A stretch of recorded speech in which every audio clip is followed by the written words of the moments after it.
выезжали, ребенка, грудничка искали в соседнюю республику Марийку.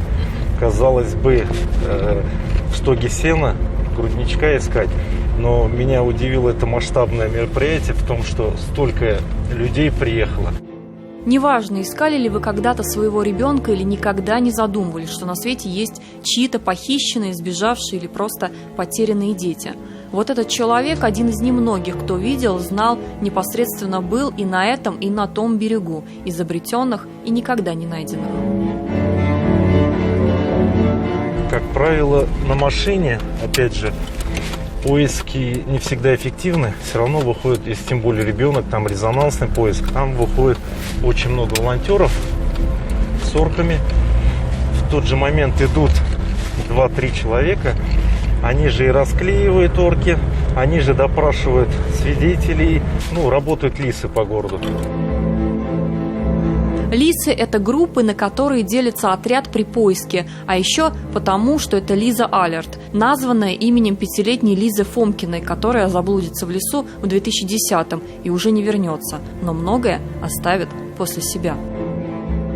Лизу нашли погибшей, ее тетю. Лизу нашли на 10-й день, и после этого все тогда еще незнакомые друг другу люди, которые искали без каких-то алгоритмов, специальной техники, специального оборудования, они решили объединиться и решили, что таких историй больше не должно повторяться.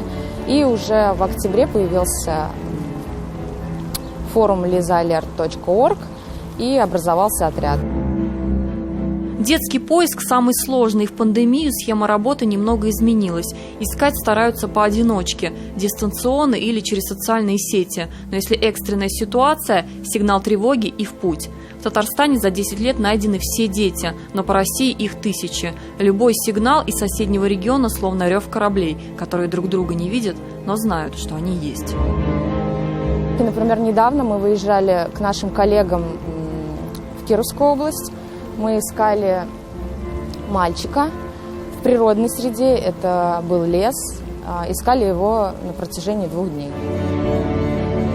На горячую линию стекается вся информация о пропавших людях. Лиза Алерт – система оповещений, которая молниеносно подключает к поиску общественность через мессенджеры, телевидение и печатную прессу. Но бывает и так, что даже самое небезразличное участие не дает результатов. Саша Целых пропала в 2012 году в возрасте 9 лет в Ростовской области. Была на прогулке вместе с родителями на базе отдыха. Родители отвлеклись буквально на 5 минут, и девочка исчезла. В настоящее время до сих пор не найдена. Людей, не найденных в течение многих лет, все равно продолжают искать. К слову, в США фотобаза постоянно обновляется с помощью компьютерных технологий. Состаренные снимки детей путешествуют на бортах грузовиков. Их можно встретить на коробках пиццы или пакетах молока. У нас же пока это все происходит по старинке. Поиск осуществляется через соцсети, через полицию или с помощью вот таких листовок, которые расклеиваются по городу. В Татарстане, впрочем, тоже есть своя небольшая альтернатива – островок безопасности в супермаркетах для каждого потерянного. Летом прошлого года совместно с сотовым оператором был запущен проект «Обработка фото с беспилотника». Нейросеть за секунды сортирует снимки, выделяя те, на которых может присутствовать человек. А это пакеты известного продуктового бренда с номерами горячей линии Лиза Алерт. Сколько удалось найти людей с помощью них, доподлинно неизвестно. Но если весь этот конвейер надежды из миллиона пакетов помог вернуть хотя бы одного ребенка, что если этот ребенок ваш?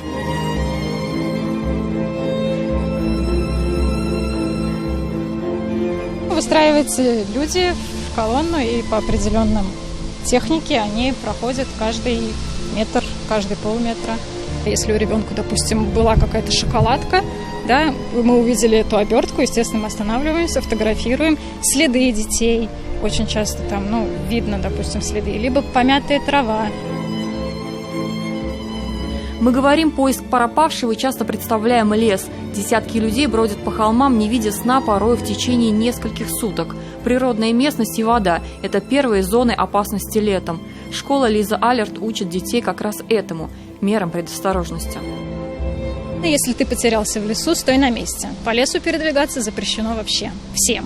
Не рассчитывайте на то, что он маленький, не дойдет до воды один. То, что там мелко, утонуть невозможно. Не оставляйте никогда ни на секунду детей одних возле воды. Дети у нас маленькие, непредсказуемые. А маленькие дети не понимают слова «опасно». Говорите «больно».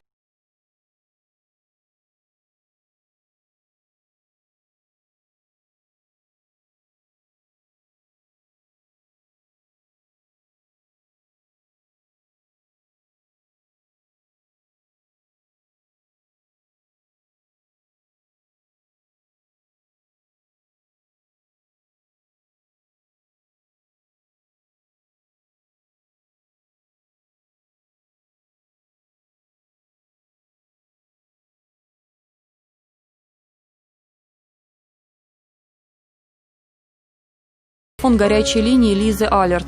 Быть может, вы кого-то узнаете, быть может, даже себя. Хорошо, когда это происходит, как на этом фото. Это не постановочный кадр из хроники поискового отряда. Наглядный пример для тех, чьи фотографии потускнели от времени и ожидания.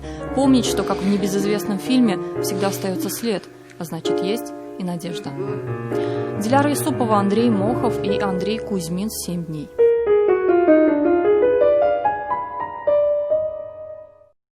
Все выпуски программы «7 дней» смотрите на YouTube-канале ТНВ.